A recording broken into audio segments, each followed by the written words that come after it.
In this video, we're going to look at assessing the quality of opinion polls.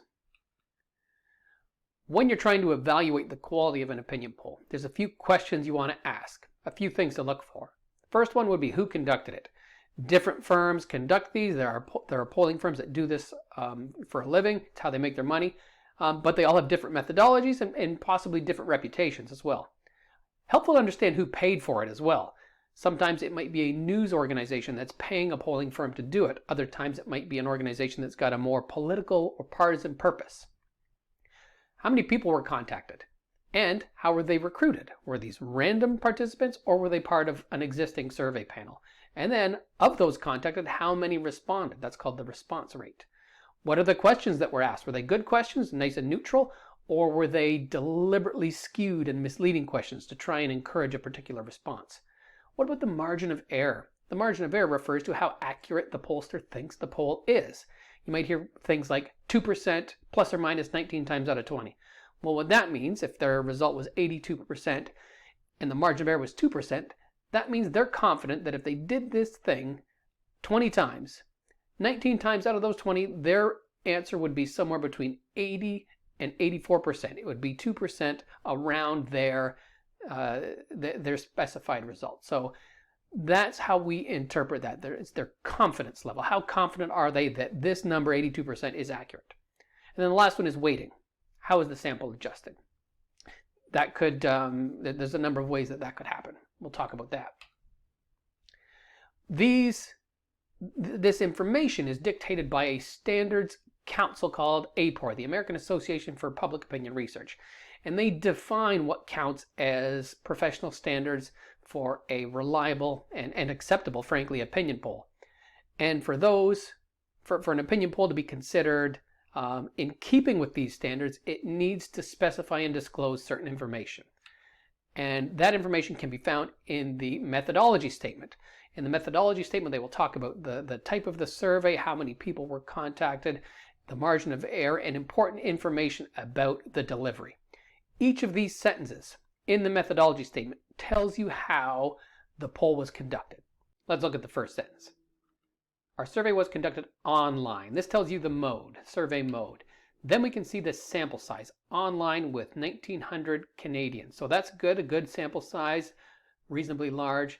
The sample characteristics, Canadians 18 and over. Sometimes this might say registered voters, with people that voted in the last election, likely voters, people that think they're going to vote in the next election. That sample characteristics phrase will tell you a little bit about who these folks are. From September 18th to 22nd, that's the survey time frame. This is important because let's say there was an important news event or a scandal or something happened on the 22nd, that might not be reflected in this opinion poll because the folks that participated in it wouldn't really have access to that information yet. Here's the recruitment part of it. A random sample of panelists was invited to complete the survey from a set of partner panels.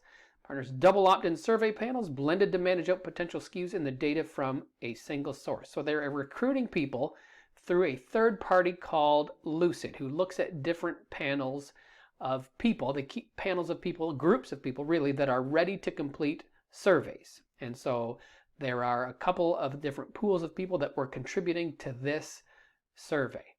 Here's the margin of error. The margin of error for a comparable probability-based random sample of the same size would be 2 or 3% 19 times out of 20. So they are, since this is not a true probability-based one, they are saying if you were going to compare this to a random probability-based sample, the margin of error would be 2.3% 19 times out of 20. The last one is the weighting. The data were weighted according to census data. So that means they looked at the last census data and looked at how that sample matched up according to age, gender, educational attainment, and region. So those are important factors that they wanted to balance. They wanted age balance to reflect the Canadian population. They wanted gender balance, educational attainment, so that they could get the right mix of people with educational credentials and without, and then region. They want to make sure they had people sampled from all over the country. So what? We can read that information, but what does it really mean? Well, in a random sample versus a panel, the random sample means people are contacted completely at random, whereas in a panel, the people have already agreed to be part of the survey. Maybe that could give you different results. Sample size. The larger the sample size, the smaller the margin of error. If you have a sample size of, let's say, 500 or 600, the margin of error is probably pretty high because you don't know how accurate that will be. The bigger sample sizes, like 3,000 people, might have a small margin of error, and so that would be good. More accuracy with larger sample sizes. What about the questions? Leading questions? Are they double-barreled questions? You want to read the survey questions to find out exactly whether these questions are honest or whether they are more skewed. Rolling average. Some polls use a rolling average, which means they'll sample a small number of people each day and then combine several days into a larger sample. And they'll take what's called the rolling average. And so then on the third day, they get 600 people. The fourth day, they get 600 more, and then they would drop off that first day and use those, that 3-day total, to combine into another sample of 1,200 people. So you want to know if a polling firm is doing that. The last one is weighting. What exactly does weighting mean? Well, when you're weighting your sample, you're trying to adjust it. For example, if I run a survey and 80% of my respondents are men and only 20% are women, well, that's not very representative of the Canadian population. So what I might do is weight and adjust the sample to count the female respondents more to make it more reflective of the whole population. Sometimes pollsters will weight by education level, or they will look at just demographics according to the census, and they will try and make sure that their sample approximates what the Canadian population would look like. You want to know about the weighting that has been done.